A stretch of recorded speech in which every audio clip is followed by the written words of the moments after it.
Menanggapi operasi tangkap tangan KPK di kantor pelayanan pajak Madya, Banjarmasin dan mantan pejabat di Ditjen Bea Cukai, Menteri Keuangan Purbalayudi Sadewa akan menjatuhkan sanksi pemberhentian jika ada pegawai di lingkungan Kementerian Keuangan yang terbukti terlibat. Lihat apa hasilnya OTT itu. Kalau emang orang pajak dan bea cukai ada yang bersalah ya harus ditindak secara hukum sesuai dengan peraturan undang-undang yang berada. Tapi gini, saya tidak akan melepaskan anak buah saya sendirian begitu aja kan. Akan ada pendampingan hukum dari Departemen Keuangan, tapi tidak dalam bentuk intervensi hukum. Itu kira-kira. Kita temenin aja sampai prosesnya selesai. Kenapa terpukul? Kan itu justru merupakan titik masuk untuk memperbaiki pajak dan bea cukai sekaligus. Kemarin kan bea cukai udah saya abrik, kan yang dapat yang dipinggirkan udah terdeteksi emang sebelumnya emang ada sesuatu yang ada di situ. Bukan rotasi kalau saya nggak boleh menjudge ya. Pak, tadi Bapak bilang nanti kita akan non-job kan mungkin di tempat di pusat yang nggak ngapa-ngapain kalau terlibat. Tapi kalau itu boleh berhenti ya. Nanti kita lihat. Kayaknya sih kalau terbukti salah bisa di. Nah, pemirsa, untuk mengetahui informasi terkini sudah ada rekan Bagus Prastiabud di Gedung Merah Putih KPK Jakarta Selatan. Selamat sore Bagus, apa informasi terbaru terkait operasi tangkap tangan pejabat Ditjen Pajak? Baik, Nadia dan Permisa, selamat sore. Dan terkait perkembangan operasi tangkap tangan yang dilakukan Komisi Pemberantasan Korupsi di 3 wilayah, yaitu di wilayah Banjarmasin, Kalimantan Selatan, Jakarta, dan Lampung, saat ini masih berlangsung. Dalam OTT KPK yang berlangsung di Banjarmasin, Kalimantan Selatan, KPK menangkap 3 orang. Ya, salah satunya terdiri dari 2 ASN, yaitu Kepala Pelayanan Kantor Pajak Madya Banjarmasin Kalimantan Selatan dan 1 orang ASN dan 1 orang lagi pihak swasta. Juru bicara KPK Budi Prasetyo mengatakan bahwa penangkapan di ketiganya itu terkait dari restitusi pajak pendapatan nilai atau PPN di sektor perkebunan, di mana KPK menduga adanya dugaan korupsi yang dilakukan Kepala Kantor Pelayanan Pajak Banjarmasin terkait restitusi pajak yang dimana diduga ada pengembalian proses pajak oleh kantor KPP Banjarmasin Kalimantan Selatan.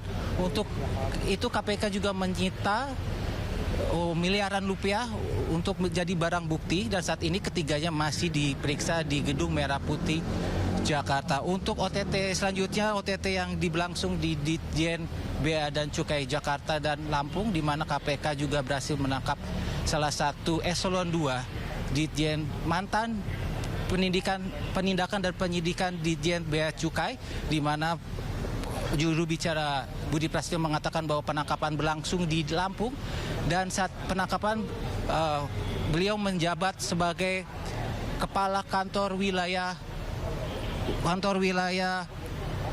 Bandar Lampung, di mana baru saja dilantik oleh Menteri Keuangan Purbalayudi Sadewa pada 26 Januari 2026.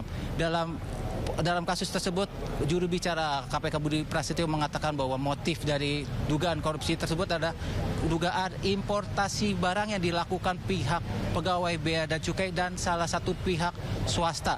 Untuk saat ini, juru bicara KPK juga menyita beberapa ratus miliar, maksud kami menyita uang senilai miliaran rupiah dan US dollar dan juga 3 logam emas mulia seberat 3 kg jika dirupiahkan, Nadia dan Permisa, itu sebanyak 8 miliar. Untuk saat ini kami awak media masih menunggu keterangan pers dari pihak KPK untuk menetapkan 2 kali 24 jam status para tersangka. Dan saat ini juga KPK perlu diketahui KPK juga gencar untuk melakukan OTT Bea Cukai dan Pajak, dan ini menjadi rangkaian OTT kelima KPK sepanjang 2026 serta menjadi OTT ketiga di lingkungan Kementerian Keuangan pada tahun ini. Kembali ke Anda, Nadia. Baik, terima kasih Bagus Prasetyo melaporkan langsung dari Gedung Merah Putih KPK Jakarta. Selamat bertugas kembali. Terima kasih masih di Sindosore. Pemirsa, Polda Metro Jaya mengirimkan undangan panggilan klarifikasi terhadap komika Panji Pragiwaksono atas 5 laporan polisi dan 1 pengaduan atas tayangan mensrea. Surat panggilan sudah dikirim kepada Panji untuk hadir pada Jumat mendatang. Saudara PP diminta untuk diundang untuk hadir klarifikasi pada hari Jumat tanggal 6 Januari 2026 pukul 10.00 WIB. Undangan klarifikasi atas 5 laporan polisi yang ada. Jadi, untuk proses, ini kan undangan klarifikasi, karena yang dilaporkan adalah objek yang sama, sehingga penyidik berpikir untuk penghematan waktu dipanggil secara satu waktu dalam 5 perkara. Pemirsa, dipanggil Polda Metro Jaya pada Jumat mendatang, komika Panji Pragiwaksono menegaskan tidak akan menghindar. Panji berjanji akan mengikuti jalannya proses hukum yang berjalan.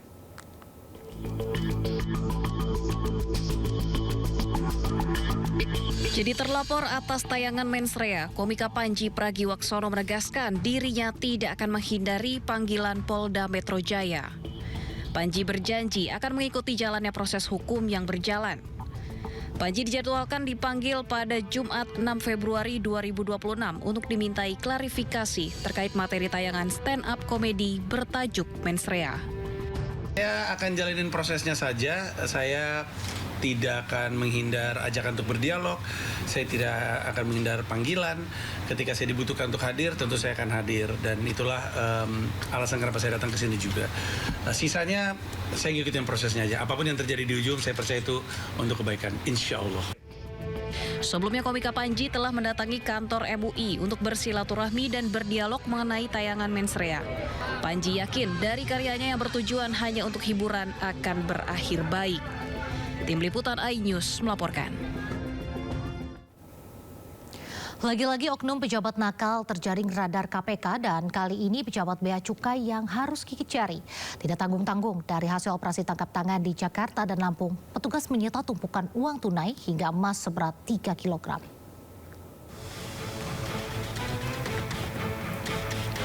Juru bicara KPK mengatakan selain menyita barang bukti uang tunai yang terdiri dari mata uang rupiah dan asing, KPK juga menangkap sejumlah orang di Jakarta dan Lampung.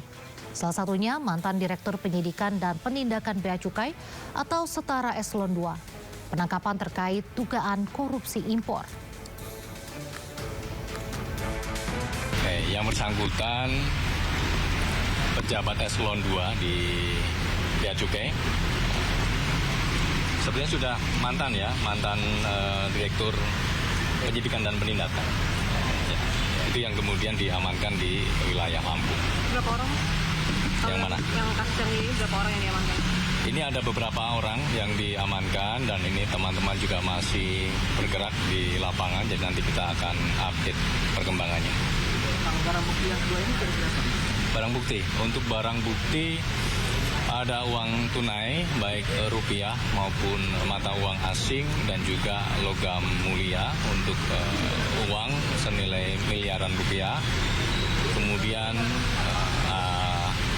logam mulia itu ada mungkin sekitar 3 kg emas.